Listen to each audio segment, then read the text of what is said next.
우리가 믿음의 길을 갈 때 내가 죄인 되어져서 지옥에 던져갈 모든 사람들에게 하나님께서는 길을 열어주십니다.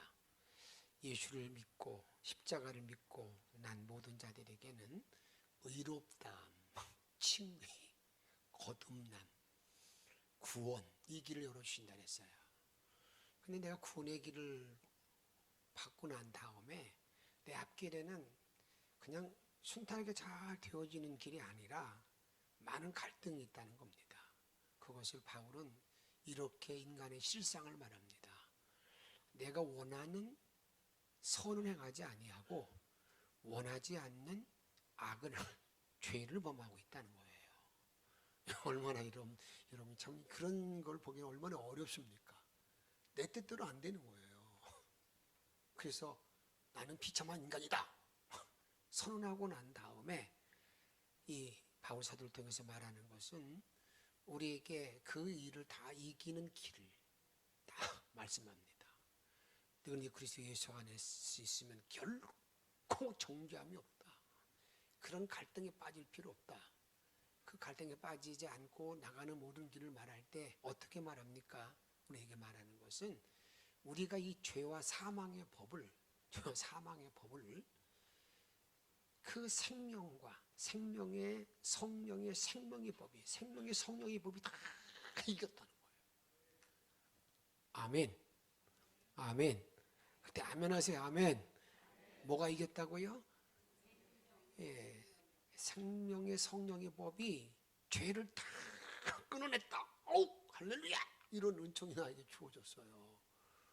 이런 은총이 나에게 주어지고 난 다음에 그 다음에 우리들에게 그러면 그 다음부터는 전혀 이제는 우리들이 말하는 순탄한 길로 가느냐 이제 평강으로 인도받느냐 또 그렇지 그게 아니라는 겁니다. 영광만이 나에게 주어지는 거냐 아니라는 거예요. 성경에서 말하는 것은 너희들이 영광을 받았으면 무엇도 받는 거라고요? 고난도 받는 게 이게 마땅하다는 거예요. 여러분 이게 참 우리가 신앙생활할 때 그런 어떤 어려운 것들이거든요. 나의 좋은 일만, 좋은 것들만 나타나야 되는데 고난이 오고 이렇게 어려움이 오니까 그때부터 갈등이 생긴다 그 말이에요. 이런 모든 일이 생길 때 그런 고난과 어려움이 있을 때 그 일을 이기기 위해서 벗어나기 위해서 하나님은 또 하나의 어떤 우리들에게 장치를 줍니다. 길을 안내해 줍니다. 그게 뭐냐면 야 너희들 성령 알지? 성령이 어떤 일을 하는 줄 알지? 그 성령이 나를 너무나 잘 알아요. 내 형편과 처지와 모든 상황을 너무나 잘 알으니까 또 그 성령님이 친히 너를 간구해 주니까 뭐 하라는 거예요? 너 성령님께 하나님께 기도하라.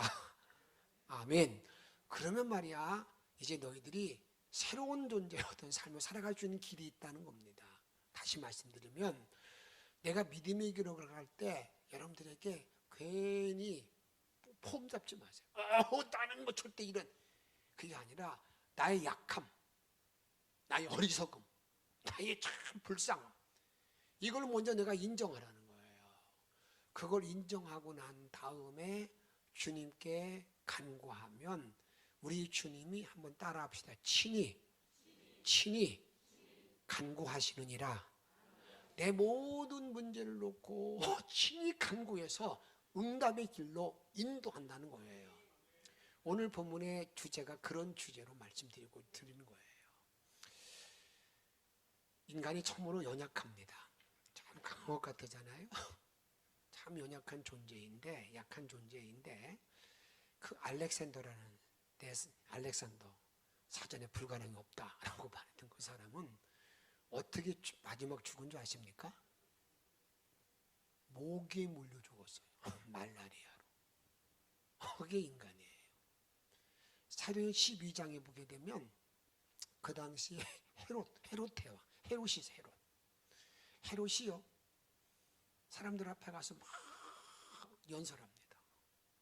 그들에게 연설할 때 그들이 뭐라, 아우 이건 사람 소리 아니에요, 신의 소리, 신의 소리, 신의 소리, 그러고 났는데 그가 헤롯이 하나님께 영광 돌리지 아니함으로 벌레에 물려서 축에 물려서 죽었다는 거예요. 그러니까 여러분들에게 인간이 이렇게 약한 존재, 약한 존재라는 것을 빨리 알수록 이제 누구의 도움 받을 수 있겠어요? 성령님의 도움을 받을 수 있다는 사실을 우리들에게 말씀하고 있다 그 말입니다. 엘리야라는 인물을 보세요. 그가 처음 이제 하여튼 하나님의 큰 어떤 역사죠.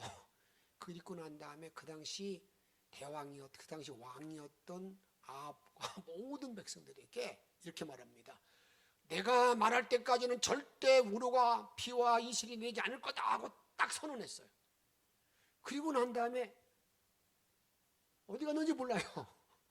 어디 갔는지 몰라. 물고 뭐랬습니까? 한번 봅시다. 이렇게 용기 있는 사람이었습니다. 열왕기상 17장 1절 말씀 보게 되면 하반절에 내가 섬기는 이스라엘 하나님 여호와께서 살아계심을 두고 맹세하노니 내 말이 없으면 수년 동안 비도 이슬도 있지 아니라 막 엄청난 선언했어요. 얼마나 막 대단합니까? 그리고 나서 이제 하나님의 때가 되어가지고요 3년이 지나고 난 다음에 나타나서 아합 왕에게 이런 말을 해요. 어떤 신이 진짜인가? 하나님의 신이 진짜인가? 네가 섬기는 지금 이스라엘에 섬기고 있는 바알이 진짜인가 대결하자. 그 방법은 여기다 재단을 쌓아놓고 하늘에서 불이 내리는 신이 진짜이다. 그러니까 그걸 한번 확인하자. 그래서 영적 전쟁합니다. 몇 명이 붙은 줄 아십니까? 850명 대 1. 누가 이기겠어요? 한 명에 850명이 이겼어요. 그냥 850이 이길 것 같이 느끼잖아요. 근데 이제 그들이 이제 계단을 쌓아놓고 난 다음에 불을 내려달라고 막 그렇게 하는데 결국 누가 이기게 되냐면 엘리야가 기도하고 난 후에 하늘에서 불이 내려서 거기 있는 재물을 다 태우고 물을 다 마르게 했다고, 이런 승리의 영광이 함께한 줄로 믿으시기 바랍니다. 이렇게 성경은 말합니다. 열왕기상 18장 37절에 보게 되면 주 여호와는 하나님이신 것과 주는 그들의 마음을 되돌이키심을 알게 하옵소서. 그래서 그 다음에 보게 되면 하늘에서 불을 내려달라고 그렇게 간절히 기도하고 났을 때에 정말 불이 내려가지고 다 이게 재물을 태웠어요. 그러니까 거기 있는 모든 백성들이 뭐라고 말하겠어요? 정말 여호와가 하나님이시다. 여호와가 하나님이다. 여호와가 진짜 하나님이다. 다 이렇게 수긍을 했어요. 여러분, 이렇게 엄청난 승리를 가지고 난 후에 어떤 일이 벌어진 줄 아십니까? 그 당시 왕은 아합이라는 왕이었는데 이 아합 왕을 움직이는 사람이 있습니다. 누가 움직였겠어요? 왕비. 여러분 지금도 가지고 부르잖아요. 세상 역사는 누가 움직인다고 그래요? 남자가 움직이는 것 같지만 여자가 움직인다고 그러잖아요.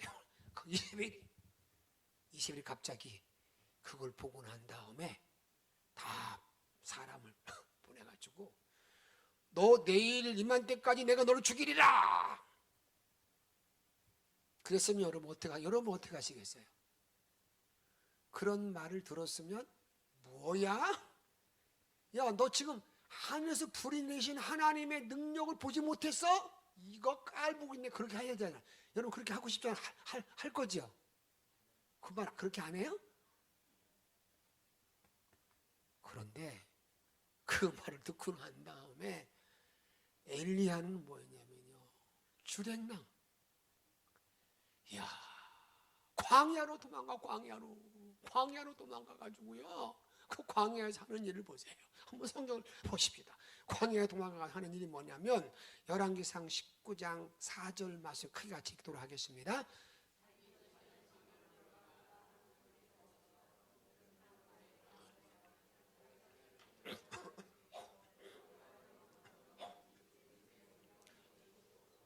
나는 내 조상들보다 낫지 못하니이다 하고 지금 뭐 하고 있어요?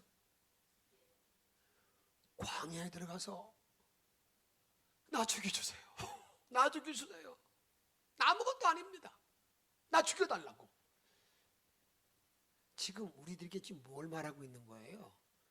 조금 앞에는 큰 승리의 영광으로 막 난리를 피고 있던 엘리야가 코가 쭉 빠져가지고 나 죽여주세요. 나 죽여달라고. 내가 이제 할 일도 없습니다. 그게 누구라는 거예요? 그게 누구라는 거예요? 그게 인간이라는 거예요. 그게 인간. 그게 사람이라는 사람. 인간은 누구나 다 약합니다. 이런 문제로 고뇌하는 것이 인간이라 그 말입니다.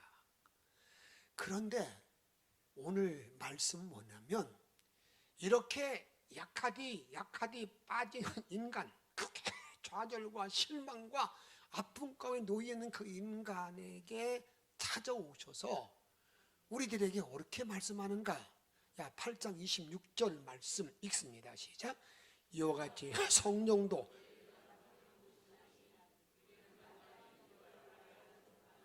오직 성령이 말할 수 없는 탄식으로 우리를 위하여 친히 간구하시느니라. 아멘. 내가 너무 힘들고 어려울 때요, 내가 기도할 뻔 알지 못해요, 내가 어떻게 할까 알지 못하는 그런 모든 자리에 놓여 있을지라도 성령님이 친히 나를 위해서 친히 기도해 주시는 분, 저는 여러분을 축복합니다. 남은 모든 날을 살아가는 날 동안에 내가 힘들고 지쳐 있을 때에 나를 위해서 기도하신 하나님의 손길, 하나님의 은혜, 능력을 허락받고 일생을 주님과 함께 승리하기를 주의 이름으로 축복합니다. 그러기에 인간은요, 두 가지의 실존적인 사실을 정확하게 고백할 줄 알아야 됩니다.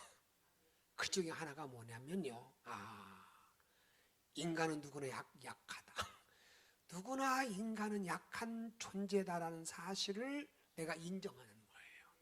다음 두 번째는 뭘 인정해야 되냐면 인간이 한없이 연약하고 한없이 미련하지만 누가 도와주신다고요? 성령님이 나를 도와주시고 나를 만져주시고 나를 이끌어 주신다. 할렐루야. 이 두 가지 사실, 이 존재론적인 사실을 바로 아는 자만이 남은 모든 날 동안에 여러분들에게 정말 주님의 은총 안에 살아가고 참 기쁨으로 살 수 있다 그 말입니다. 그런데 인간은요, 이런 사실을 인정하지 않습니다. 내가 약하다는 것, 성령님이 도와준다는 것. 링컨은 이런 말을 했어요. 내가 울면 안 되기에 웃는다. 그러니까 링컨이 많이 웃었을 때는 어느 때라는 거예요? 자기는 심히 울을 때, 아플 때라는 거예요. 우리 한국인들은 뭐라고 말합니까? 사람은, 남자는 몇 번 울어야 된다는 거예요? 네? 몇 번 울어요? 세 번, 제일 번 언제예요? 태어날 때 하고 울고, 두 번째 부모가 죽었을 때, 세 번째 나라가 망했을 때 우는 거예요. 그만큼 나는 강하다 이걸 말하는 것이, 이렇게 사람들은 말하고 그렇게 살기를 원하고 그런 사람 보면 대단하다 그러는데, 우리 하나님께서는 저와 여러분들을 이제 구원시키고 난 다음에 우리 길을 인도할 때 그런 삶으로 인도하지 않는다 그 말입니다. 바울 사도는요, 그 천례의 사도 바울 사도에게도 자기의 가시가 있었어요. 큰 문제거리, 엄청난 문제거리가 놓여 있는데 그 문제를 놓고 바울이 몇 번 기도한 줄 아십니까? 3번이나 3번. 그는 신이 은사가 많았어요. 능력이 많았어요. 그런 바울이었는데도 불구하고 그가 3번 간절히 기도합니다. 그럼 우리 생각은 어떤 생각이 들어요? 그런 사람이 기도했으면 그냥 기도를 시작할 때 모든 걸 다 정리 고쳐주면 얼마나 좋아. 그런데 하나님께서 하시는 말씀은 그렇게 간구하는 바울 사도에게 하신 말은 이렇게 말씀하고 있습니다. 뭐라고 말하냐면 고린도서 12장 8절 말씀 읽습니다. 이것이 내게서 떠나가게 하기 위하여 내가 3번 주께 간구하였더니 9절 말씀 잘 보세요. 나에게 이르시기를 내 은혜가 내게 족하도다. 이는 내 능력이 약한 데서 온전하여 하신지라. 그러므로 도리어 크게 기뻐함은 나로 여러 약한 그에 대하여 자랑하리니 이는 그리스도의 능력이 내게 머물게 하려 함이라. 아멘. 아멘. 이렇게 말합니다. 잘 보세요. 3번 기도했더니요, 하나님께서는요, 전혀 내가 바라는 것에는 전 엉뚱한 대답이야. 내 은혜가 내가 족하대. 너 아픈 것 자체가 더 은혜야, 은혜. 너는 은혜야. 그게 족하다. 이렇게 딱 말씀하고 있는 거예요. 이렇게 말씀하고 있는 그 하나님의 말씀을 들을 때 여러분 어떤 생각이 듭니까? 참 답답한 거죠. 괴로운 거죠. 이것이 인간사 가운데만 안에 있는데, 그런데 하나님께서 이렇게 말씀하는 겁니다. 너 약할 때 그 약함을 통해서 네가 온전해지고, 너 연약할 때 누가 머문다는 거예요? 성령의 능력이 너에게 머문다는 거예요. 창조의 능력이 머물기 있기 때문에 새로운 역사, 새로운 은혜가 나에게 주어진다. 그런 말씀이에요. 얼마나 큰 은총입니까? 그래서 이제 이렇게 말합니다. 고린도서 12장 10절. 그러므로 내가 그리스도를 위하여 약한 것들과 능욕과 궁핍과 박해와 곤고를 뭐 한다고요? 오히려 기뻐한대. 이제 하나님의 비밀을 깨닫고 난 다음에 기뻐하는데, 그 다음에 읽습니다. 시작.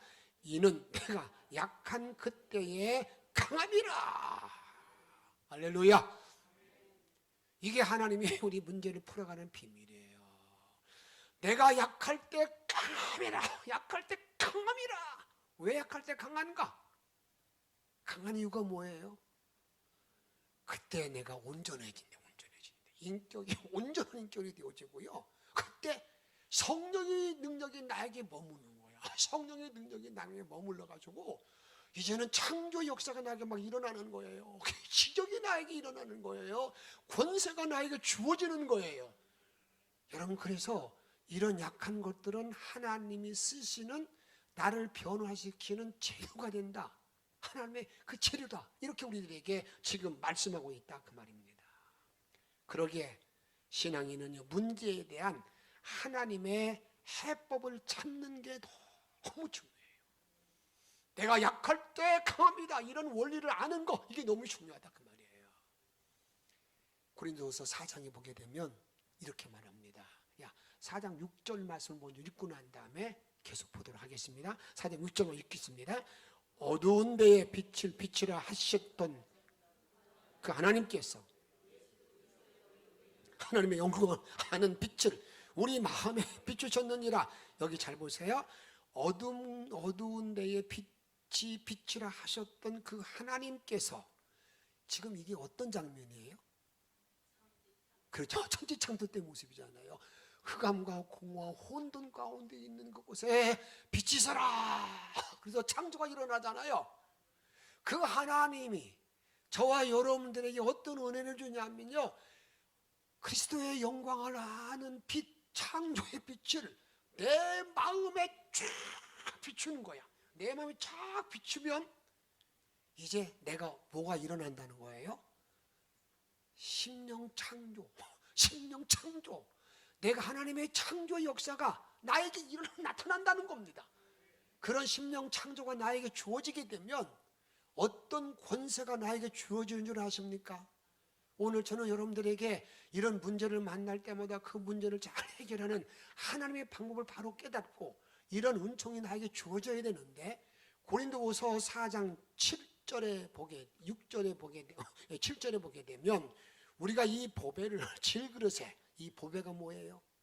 하나님의 창조의 능력, 그 능력을 나의 이 질그릇, 내 질그릇 같은 인간에 가졌으니 이는 힘이 큰 능력은 하나님께 있고 우리에게 있지 아니함을 알게 하려 함이라. 하나님의 큰 능력이 하나님께 있고 우리에게 있지 아니함을 나에게 아는데, 이 사실을 바로 깨달은 사람에게는 이제 8절부터 있는 놀라운 역사, 그런 권세가 나에게 주어지는데, 저는 먼저 여러분들에게 읽기 전에 이런 놀라운 은총이 나 같은 질그릇에 이런 하나님의 놀라운 영광의 빛이 임함으로 말미암아서 이런 권세 있는 삶으로 남은 일생을 살아가기를 주의 이름으로 축복합니다. 여러분 보세요. 8절 말씀 읽습니다. 우리가 사방으로 우겨쌈을 당하여도 쌓이지 아니하여 답답한 일을 당하여도 낙심하지 아니하며 내 모든 삶 가운데 사방으로 많은 어려움과 곤란과 환난과 근심이 막 쌓여 있지만 거기에 내가 매이지 않는 거예요. 다 이길 수 있다. 그리고 또 뭐라고 말합니까? 내가 답답한 일을 너무 답답한 일 만나가지고 살고 싶은 생각이 없어, 살고 싶은 욕망이 없어요. 그런 일을 만난다 할지라도 우리 하나님의 창조의 능력이 나에게 마음에 비춰지기에는 생명 창조가 이루어지게 되면 뭐라고 말합니까? 내가 낙심하지 아니하며, 다음에 9절 말씀 읽습니다. 박해를 받아도 버림받지 아니하며 거꾸로 트림을 당해도 망하지 아니하고. 이런 귀한 일은 어떻게 이루어지는 건가? 10절에 보니까 내가 항상 예수의 죽음을 몸에 짊어지면 십자가를 내가 메고 가는 것은, 같이 읽습니다. 예수의 생명이 우리 몸에 나타나게 하려 함이라. 예수의 생명이 나에게 나타나기 위해서 내가 십자가를 치고 나가다 보게 되면 세상에 어떤 답답한 일, 어떤 역경을 만나도 두려움없이 나갈 수 있다, 그 말입니다. 이런 놀라운 문제 해결의 능력과 은혜 가운데 주님과 함께 승리하기를 축복합니다. 그래서 우리 하나님 성령 안에, 인간의 약함 안에서 성령의 인도를 바라는 우리 신앙인들은요, 다음에 두 가지를 꼭 잊지 말아야 됩니다. 그 중에 하나가 뭐냐면, 한번 따라합시다. 인정하기. 뭘 인정하냐면 하나님 앞에서 내가 약하다는 것을 인정하는 거예요. 괜히 거드름 피우지 마세요. 나는 그냥 건강해, 나는 질 수 없어. 아닙니다. 정말 약하다는 사실을 내가 바로 아는 것이 너무나 중요하다, 그 말입니다. 우리의 모든 삶을 살아갈 동안에, 그래서 주님께서는 우리가 이 연약함, 내가 정말 약한 걸 알고 있는 것, 로마서 5장 6절 말씀 읽도록 하겠습니다. 우리 연약할 때에 기약대로, 내가 약할 때에 주님이 죽어주신 거거든요. 이사야 38장에 보게 되면 시기야 왕이 죽을 병이 듭니다. 이사야가 말합니다. 당신 침대에 내려오지 못한다. 죽는다. 이 말을 들었던 이 히스기야 왕이, 우리가 이렇게 병들었다고 그러면 어디를 찾아가야 돼요? 이제 막 그냥 의원들 다 불러놓고 이 약을 찾아와 그럴 텐데, 이 히스기야라는 사람은요, 왕은요, 그 말 듣자마자 벽을 향하여 뭐 합니까? 기도하는 거예요. 벽을 향하여. 성경은 이렇게 우리들에게 말합니다. 말할 때 여러분들에게 히스기야의 내용을 보게 되면 38장 2절 말씀 읽도록 하겠습니다. 히스기야가 얼굴을 벽으로 향하고 여호와께 기도하며, 다음에 3절 말씀 보게 되면 하나님, 내가 했던 선한 일을 기억해 주세요. 내가 주님을 위해서 일했던 그 모든 일을 기억해 주시고 한번 불쌍히 보아주세요. 그렇게 기도합니다. 여기 벽을 향해서 기도했다는 것은 무슨 말이에요? 하나님만이 나의 구세주, 나를 구원자입니다. 나는 아무것도 말하지 않겠습니다. 하나님의 능력의 손에 함께하면 나는 고칠 수 있습니다. 치료받을 수 있습니다. 그리고 간절히 이렇게 기도했을 때에 하나님이 그를 보고 나니까 그래도 왕인데도 자기의 거드름 피우지 않고 나를 찾네, 나를 찾네. 그렇게 하면서 어떤 일을 벌이게 됩니까? 하나님께서 시스기야를 병을 고쳐주시고 15년 동안 생명을 연장해주고 난 다음에 어떤 일을 벌이냐면 내가 너를 보호해준다 하고 보장해줘요. 언제? 저와 여러분이 남은 모든 삶을 살아가는 날 동안에 정말 우리가 하나님 앞에 어떻습니까? 있는 그대로를 다 이렇게 하나님 앞에 내어놓는 거, 이게 너무나 중요하다 그 말이에요. 그러기에 내가 믿음의 걸어갈 때요, 내가 어려움이 있을 때일수록 내가 안타까움이 있을 때일수록 어떤 기도를 잘해야 되는 줄 아십니까? 한번 따라합시다. 토설기도. 그냥 토설기는 이렇게 이야기시켜야 하세요. 막 토해내듯이 여러분 하고 토해내면 내가 오늘 저녁에 콩나물 먹었네. 콩나물은 나오지 말아라 하면 콩나물은 안 나오죠. 안 그래요? 전혀 의지와 관계없어요. 먹었던 거 다 토해놓잖아요. 그런 것처럼 하나님께 기도할 때 있는 그대로를 다 이렇게 내놓는 거예요. 있는 그대로. 그냥 그거. 그럴 때 하나님은 나를 불쌍히 보아주시고 나의 길을 인도한다는 거예요. 이것을 시편 32편 3절 말씀 읽도록 하겠습니다. 내가 토설하지 아니할 때에 종이를 신음함으로 내 뼈가 쇠었나니. 이 시인은 말합니다. 내가 정말 내 모든 문제를, 내 모든 죄악을 다 말하지 아니할 때는요, 내 뼈가 쇠하는 거예요. 여러분 문제가 있고 어려움이 있을 때는 당함이 있을 때요, 주여봐 기도할 때 그냥 하나님 이게 웬일이에요? 난 다 잘해. 그러면 기도할 때 이런 기도면 하나님이 싫어하겠지. 그러고 그냥 고르지 마시고요, 있는 그대로 얘기하는데 때로는 이런 기도도 있어요. 누가 나 미워하는 사람이 있잖아요. 그런 사람 만나면 어떤 생각이 들어요? 본래 어떤 마음을 가지고 있어요? 주고받거나 미안하지만 때로는요, 죽이고 싶은 마음이 들 때도 있어요. 그럼 내가 목사인데, 내가 장로인데 그러면서 그건 쏙 빼놓고 하나님 미워한 그럼 하지 말고 있는 그대로 얘기하라는 거예요. 하나님, 내가 신앙이 부족한데 내 마음에 이렇게 그 사람 미워하는 사람에 대해서 내가 이게 죽이고 싶은 마음도 있다고. 그게 토설이야. 그런 기도할 때 하나님은요, 나를 보시고 난 다음에 문제를 풀어나가는 것이지 안 그런 척 하지 마세요. 나는 안 그런 척 아닙니다. 여러분 안 그런 척 하는 사람들은요, 기도를 진지하게 못해요. 기도 시간 되면 그냥 일어나 가요. 왜? 나는 안 그런 거니까 기도하지 않는다고요. 여러분 사순절에 기도하고 뭐 할 때, 이런 특별히 내가 새벽에 나가 기도하고 뭐 할 때, 우리가 월사 기도할 때, 이런 기도할 때 좀 정말 이렇게 기도하라고요. 토설 기도. 한나라는 인물 잘 아시죠? 불임의 여성이잖아요.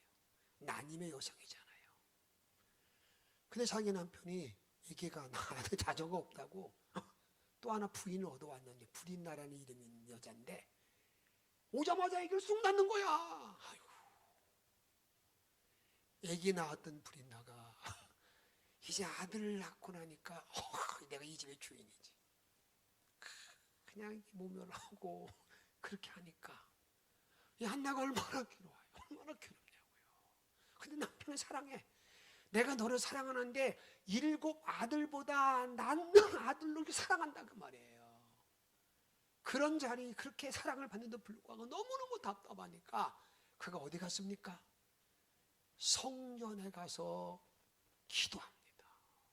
기도할 때 자기 마음에 있는 걸 다 토해내는 토설 기도를 막 해요. 막 방언 기도하고 얘기하고 있었는데 그때 담임 목사 엘리 목사가 딱 보고 난 다음에 또 왔는데 그냥 하는 말이 야, 너는 왜 대낮부터 술 먹고 술정하면서 기도하냐? 얼마나 모멸당하겠어요. 이런 말할 때 이 한나가 자기가 하나님 앞에 기도하는 모습을 이렇게 우리들에게 말합니다. 사무엘상 1장 10절 말씀, 한나가 마음이 괴로워서 여호와께 기도하고 통곡하며. 1장 15절 같이 읽습니다. 시작.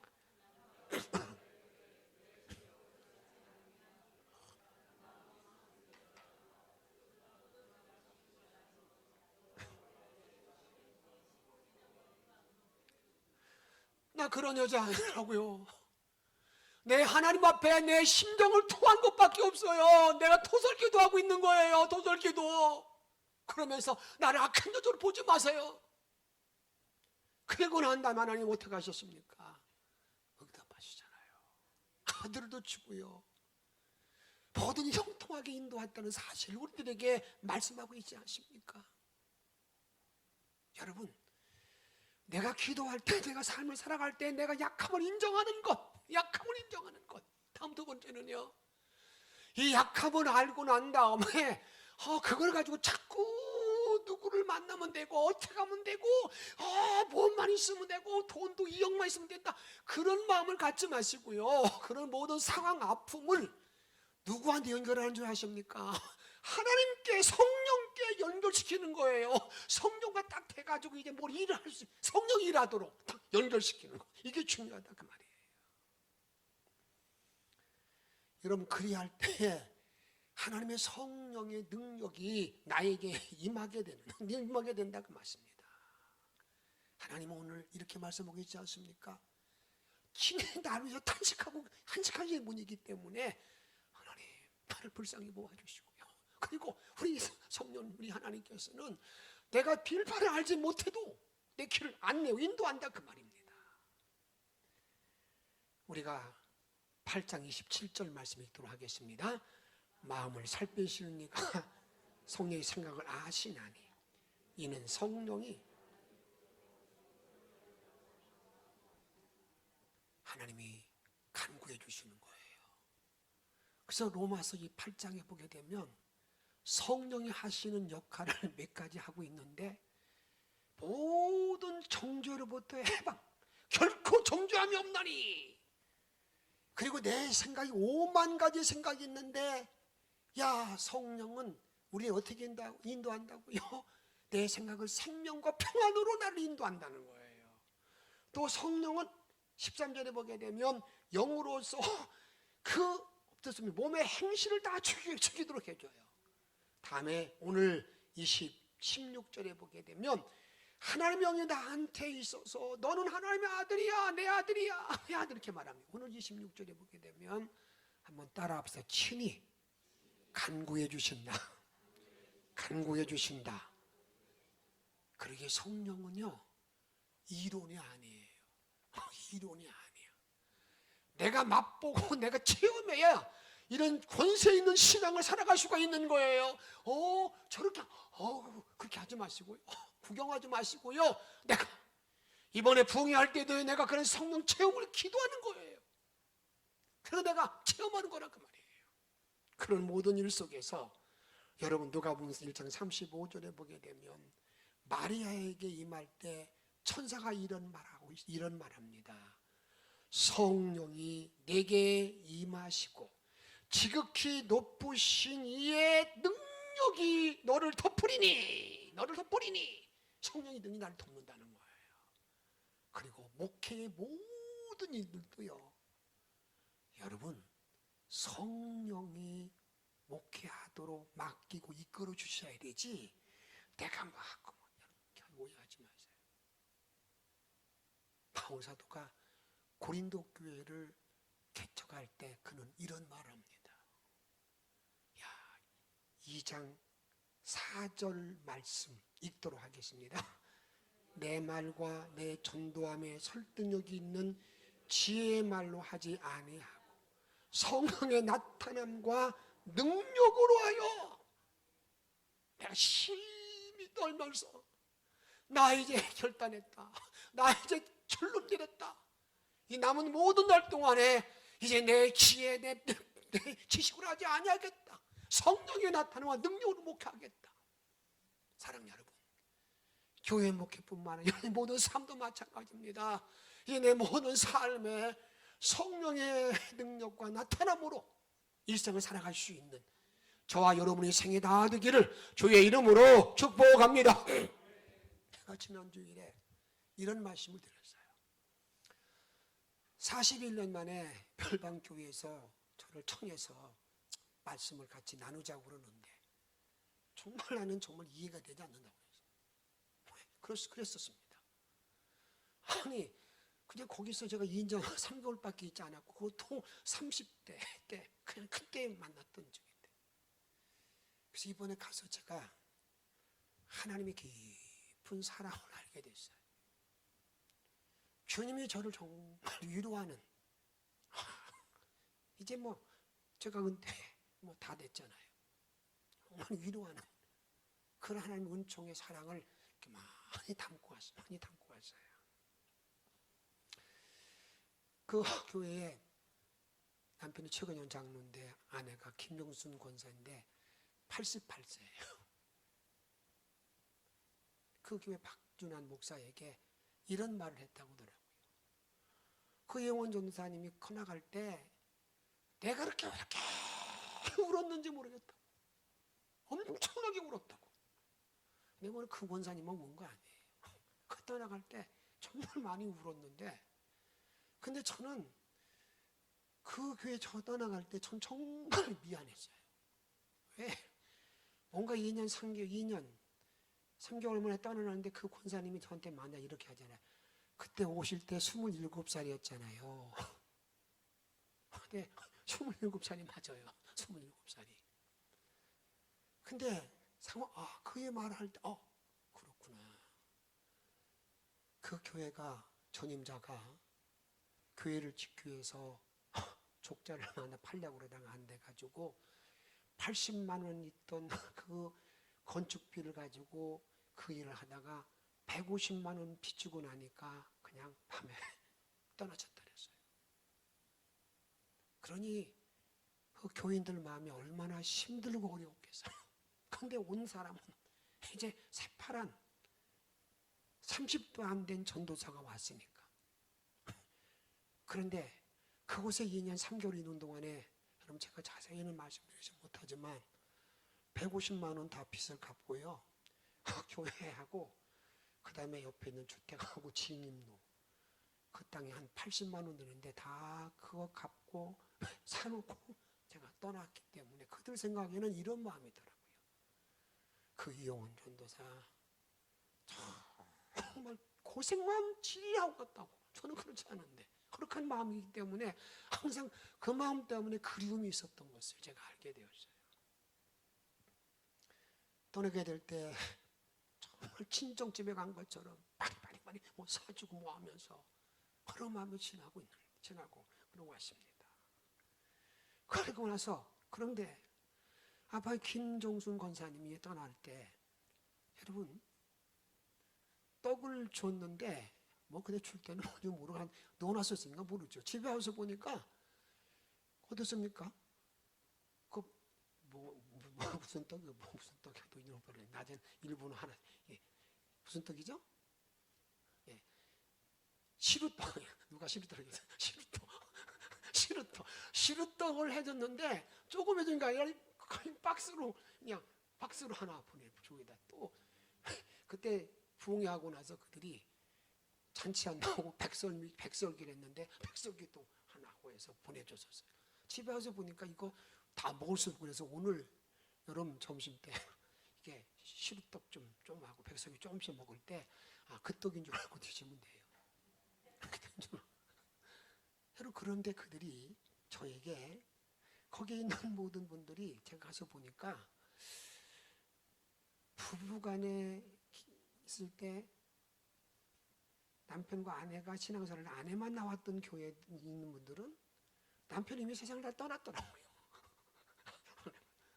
나머지 부부간에 있던 분들은 다 이게 70년, 80 있는데도 다 이게 살아계시고 그래서 야, 하나님이 참 묘하시다 하는 그런 일을 했는데 거기 있는 연령들이 평균 70세가 넘어요. 귀농해가지고요 그곳에 온 사람들이 있어가지고 지금 모이는 인원은 제가 이제는 7, 80명 정도 모이다가 한 해 때 다 고추파동으로 다 이사가고 한 50명 정도 있었는데 여러분들이 그 지금은 한 25명 정도 예배를 드리더라고요. 근데 제가 이번에 또 하나 참 이해하지 못하는 걸 하나 가져온 게 있어요. 신정자 권사님으로 만났는데 아이고 목사님 드리려고 제가 보관해 놓은 게 있대요.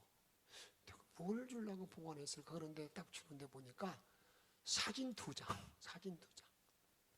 85년 4월 때 찍은 사진이에요. 그 다음에 또 권금숙 권사님을 만났는데 그분도 사진 2장을 딱 전달해 주는 거예요. 근데 참 이상한 것은 40년 전에 있는 사진 자기들 사진도 아니잖아요. 같이 찍은 사진도 아니에요. 우리가 찍은 사진이 그걸 전달해 주어서 제가 이게 무슨 일입니까? 이거 왜 이 사진을 주지? 그리고 고민하고 있다가 내가 어제 아침 기도하다가 이런 하나님의 의미가 있겠구나 하고 이건 제가 그 사진에 대한 해석이니까 해석했는데 한번 사진 한번 띄워보세요. 어떤 사진이에요? 저 사진이요. 아직 100일도 안 지난 저희 아들. 여러분들에게 오른쪽에는 제가 뭐 하고 있어요? 우유 먹이고 있잖아요. 가운데는 뭐 하고 있어요? 누가 목욕시켜요? 저 아내가 하는 거야? 내가 하는 거예요? 잘 안 보여요. 제가 지금 목욕시키고 있다고. 그다음에 여러분들의 오른쪽은 뭐예요? 제 아내가 전 먹이는 사진이에요. 그리고 한번 이번에 부흥회 했던 사진을 보내줬는데 그냥 내가 2컷만 올리고 한번 다시 한번 더 보내주세요. 야 이게 그거 만들어 온 건데 뭐 이렇게 박 목사님 전 앞에 2번째 보여주려고 그랬는데 이게 잘라지지 않는데요. 딱 보내가지고 그래서 제가 이걸 보면서 제가 이런 앞에 걸 다시 한번 보여주세요. 앞에 있는 사진 이런 깨달음이 왔어요. 자식에게 젖을 먹이는 건 뭐 하는 거예요? 생명을 살리는 거예요. 저에게 이 목사 너 말이야 이 사진 주는 거 네가 한 목회는 생명 살리는 게 목회야. 생명 살리는 거. 너 이제 목회 은퇴하고 났을 때 영천교회도 생명 살리는 일이 잘 이어져야 되는 거야. 혼돈 없이 잘 이어지는 게 생명 살리는 그리고 또 하나는 뭐냐면요. 거기서 나온 분들이 전부 다 70세 이상 되는 분들이 지금 나오고 있는데 제가 참 마음이 무거웠어요. 앞으로 10년이 되게 되면 그냥 이 교회는 이렇게 자연적으로 소멸당했구나. 그럼 할 일이 뭐겠는가? 영천교회가 할 일이 뭐겠는가? 누구에 대한 배려와 살리는 일을 해야 되는 거예요? 젊은이들, 다음 세대. 그 일 위해서 기도하고 거기에 우리가 온통 마음을 맞춰야 되는 거지. 지금 우리가 내가 그게 아니란 말이에요. 그 일이 없으면 여러분, 이게 여러분 어제 아침 새벽에 주님께서 나에게 깨달음 주신 거예요. 사랑 여러분, 오늘 주님은 우리에게 말합니다. 내가 어려움과 아픔과 곤고와 많은 어려움이 있을 때 성령이 친히 간구해 줄 테니까 나와 연결해, 나와 함께 기도하자, 나와 함께 기도하자, 나와 함께 기도하자고 누가 부르는 겁니까? 우리 주님이 부르는 일에, 예, 내가 함께 기도하겠습니다 하고 주께 토설 기도하면서 주님 살려달라고, 도와달라고 이렇게 말하는 것. 여러분, 부흥회 열고 난 다음에 여러분들이 지나가게 하지 마세요.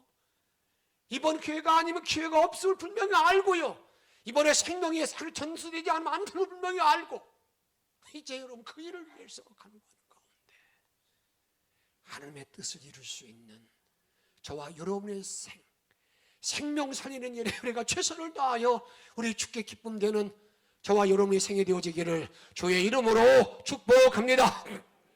함께 찬양합니다.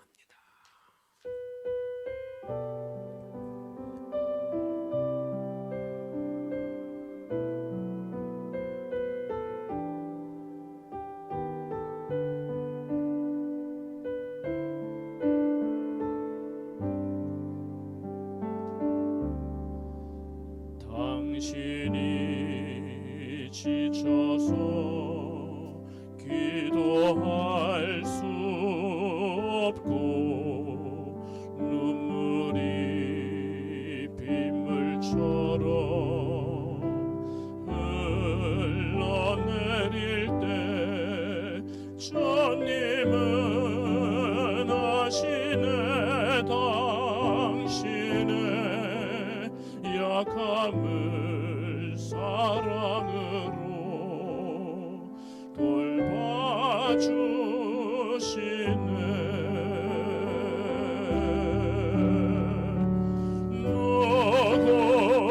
주님은 나를 기도해 주십니다.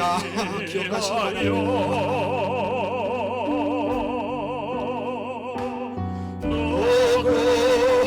우리 하나님이 나를 기도하고 계십니다. 아버지, 내가 홀로 외로워서 마음이 멀어질 때 누군가 널 위해 기도, 당신이 위로에 홀로 남았을 때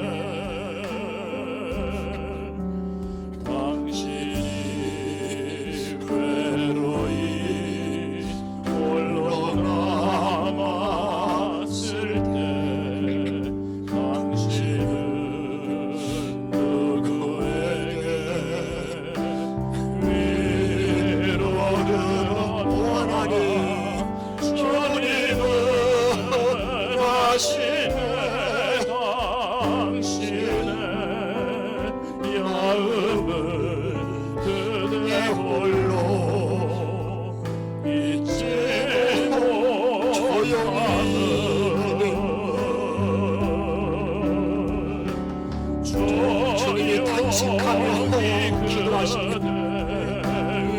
아버지,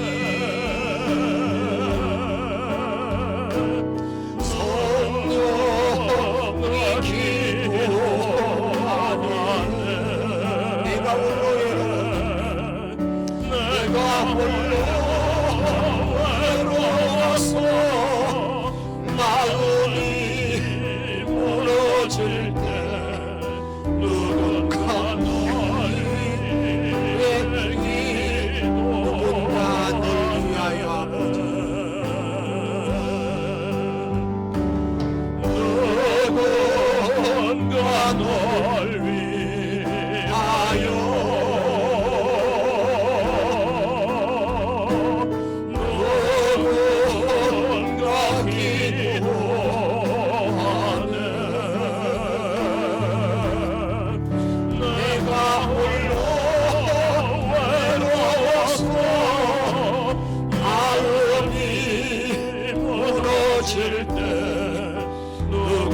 사랑 여러분, 내가 아프기로가 답답할 때 우리 주님이 나를 위해 기도해 주십니다. 기도합니다. 이 사실을 기억하며 오늘 주신 말씀을 기억하며 함께 통성으로 기도하겠습니다. 생명의 주님 감사합니다.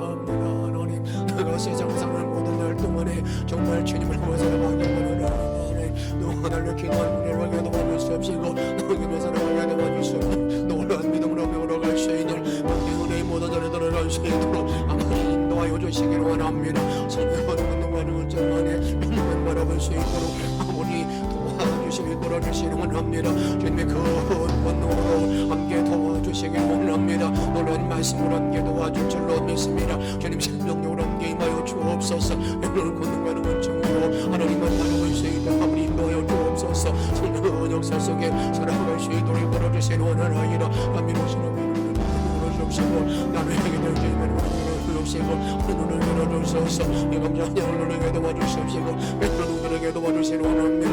오늘 오늘을 함께 도와주시옵시고 저희 말씀을 감사하며 오늘 온갖 놀림들에 들어가기를 원하나이다. 놀라운 능력 안에 주님만 바라보는 데 들어가기를 원하나이다. 오 할렐루야. 함께 도와주옵소서. 오 할렐루야. 함께 도와주시옵소서. 여러분 믿음을 가지고 남은 일생을 주와 함께 승리할 수 있는 복된 믿음의 종들이 다 될 수 있도록 우리 주님 도와주시옵소서. 우리 함께하여 주시옵소서. 우리의 능력과 생명 되시는 예수님의 이름으로 간절히 기도하옵나이다.